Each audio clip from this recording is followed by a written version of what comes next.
Hi friends, என்னோட இடத்துக்கு வந்துட்டேன். இப்போ நைட் டின்னர் வந்து பார்த்திங்கன்னா நம்ம வீட்டில் மைதா மாவு வச்சு பரோட்டாவும் சால்னாவும் செய்ய போகிறேங்க. இன்றைக்கி நைட் டின்னரு. இது எப்படி செய்கிறேன் என்ன இதுன்னு இப்போ இந்த கல்லெல்லாம் கழுகி விட்டுருக்கேன். இப்போ நம்ம வந்து அதில் கொஞ்சம் தேய்ச்சோம்னா கொஞ்சம் நல்லா எசவாக இருக்கும். அதனால அங்கே எல்லாம் க்ளீன் பண்ணி விட்டுருக்குறேன். இப்போ நான் அங்கே கல்லில் போட்டு பெரட்டி அது ஒரு 2 மணி நேரம் ஊறணும். அதனால் இப்போ டைம் பார்த்தீங்கன்னா 5 மணி ஆகுது. ஒரு 7, 7:30 மணிக்கு நம்ம செஞ்சா கரெக்டா இருக்கும். நான் இத பெரட்டுறப்ப இப்போ உங்களுக்கு காட்டுறேன். இப்ப இதெல்லாம் கழுகி விட்டுட்டேங்க. எல்லாம் காஞ்சிருச்சு. ஏதோ கொஞ்சம் 1, 2 இடத்துல வந்து ஈரப்பதம் இருக்கு. இப்ப நான் இத கழுகி விட்டுருக்கேன். இதுக்கு என்னென்ன தேவைன்னு சொல்லி இப்ப பெசஞ்சு காட்டுறேன். பாருங்க.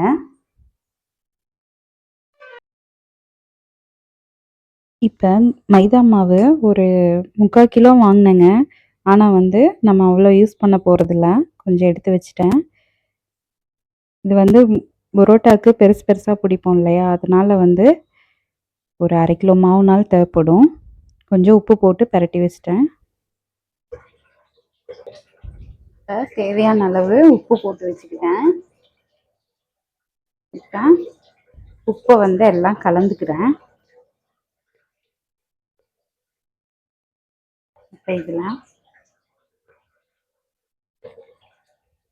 இது வந்து சப்பாத்தியோட பதத்துக்கு எண்ணெய் இல்லாமல் தண்ணியிலேயே பிசைஞ்சிட்டு காட்டுறேங்க. இப்படியே கொஞ்சம் கொஞ்சமாக பெரட்டி விடலாம்.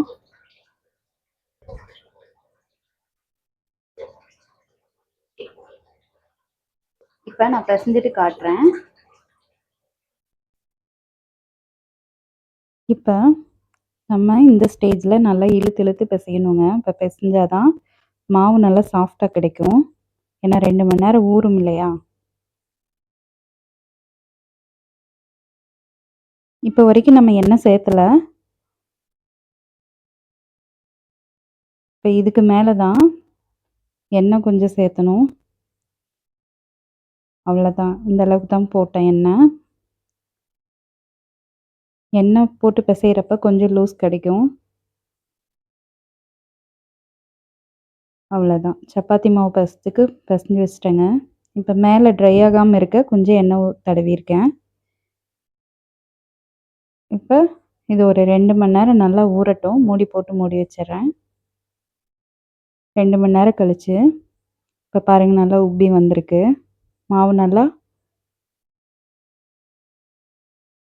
நல்லா உப்பி இருக்கு. இப்போ இந்த ஸ்டேஜில் எடுத்து மாவு பிச்சு கிட்டத்தட்ட ஒரு 10 உருண்டை பக்கம் வந்ததுங்க.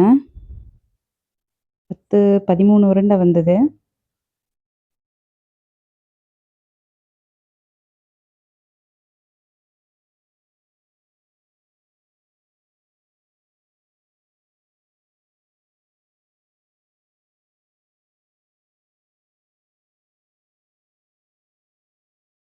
இப்போ எண்ணெய் தடவி நல்லா லேசாக பெரட்டிக்கலாம், தேய்ச்சிக்கலாம்.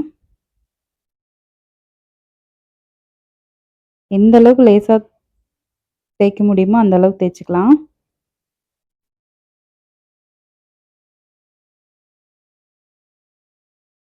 அப்புறம் எண்ணெய் தடவிட்டு அப்படியே சின்ன சின்னதாக மடித்து நம்ம நல்லா கீழே அப்படியே வச்சு தட்டுனோம்னா லப்பர் மாதிரி நல்லா லூஸ் ஆகும். இந்த ஸ்டேஜில் நல்லா சுருட்டி அவ்வளோதாங்க. இந்த மாதிரி ஸ்டைலில் தான் செஞ்சேன். ஈஸியாக தான் இருந்துச்சு. நீங்களும் எல்லாம் வீட்டில் செஞ்சு பாருங்கள். குழந்தைங்களுக்கெல்லாம் செஞ்சு கொடுத்தா ரொம்ப சந்தோஷமாக சாப்பிடுவாங்க. இப்போ நம்ம பெரட்டி வச்சுருந்தோம் இல்லைங்களா சுருட்டி, அதை வந்து எடுத்து நான் ஃபஸ்ட்டு ஒரு 2 பீஸ் போட்டு பார்த்தேன். அதுக்கப்புறம் சும்மா லைட்டாக தேய்ச்சி தோசைக்கல்லில் போட்டு எடுத்தேன். கொஞ்சம் சிம்மில் வச்சே சுட்டு எடுக்கலாம். அப்போ தான் வேகும். இப்படி தான் வந்திருக்குங்க என்னோடய பரோட்டா.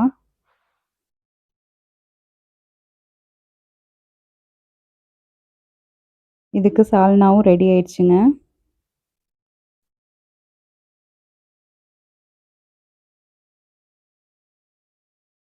இப்ப ஒரு 3 புரோட்டா எடுத்து அத நல்லா தட்டி, நம்ம தட்டுறப்ப நல்லா கிரிப்பா மொறுமொறுன்னு இல்லாம சாஃப்ட் ஆயிருச்சு. அவ்வளோதான். ஹாட் பாக்ஸ்ல போட்டு வச்சுட்டேங்க. நம்ம புரோட்டா இப்படி தான் வந்துருந்துச்சு. நீங்களும் எல்லாம் வீட்ல செஞ்சு பாருங்க. ரொம்ப ஈஸியா இருந்துச்சு. லேயர் லேயரா வந்திருக்கு. இதுக்கு சைட் டிஷ்ஷா வந்து தேங்காய் சட்னியும், சால்னாவும் செஞ்சிருந்தேன். குழந்தைங்களுக்குலாம் செஞ்சு குடுங்க. நல்லா இருந்தது. இந்த வீடியோ புடிச்சிருந்தா லைக் பண்ணுங்க, சப்ஸ்கிரைப் பண்ணுங்க. Thank you.